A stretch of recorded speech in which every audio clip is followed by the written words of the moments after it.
Hi mga friendship! Maulan dito sa Hong Kong sobra. Bumabaha pati sa mga MTR, sa mga tren, sa mga kalsada. Ngayon magluluto tayo. Meron ditong beef.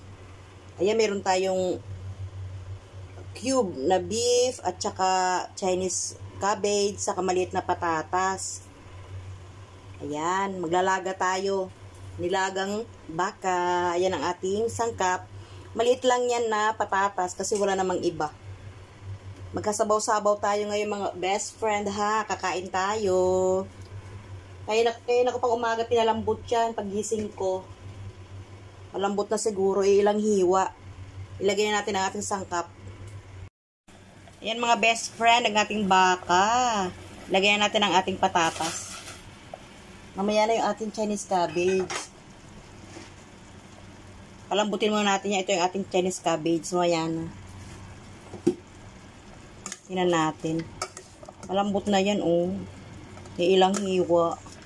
Pag lumambot na yung patatas, saka natin ilagay yung ating Chinese cabbage para masaya. Diba? Pasabaw-sabaw muna tayo ngayon. Wag muna tayo ngayon mag-isda. Ayan.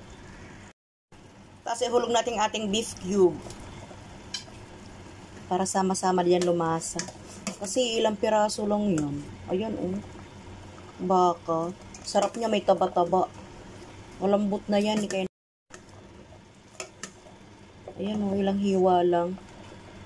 Kasya lang sa atin. Lagyan ko ng paminta. Wala tayong pamintang buo. Dapat pamintang buo, di ba mga friendship? Tapos tatakpan natin. Takpan muna natin. O ayan, nasa loob, nakatakip.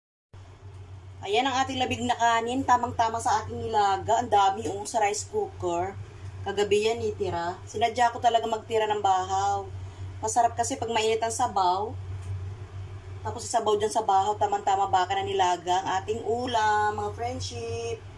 Guys, maraming salamat sa mga nanonood ng aking video. Sa mga nagtsatsaga, maraming salamat ha. Sa mga sumusuporta. Palagi lang tayo nasa kusina. Yan ang ating bahaw. Ito na guys, mainit pang ating nilagang baka. Sarap. Kain tayo. Maraming salamat guys. Thank you for watching. See you on my next vlogan. Bye!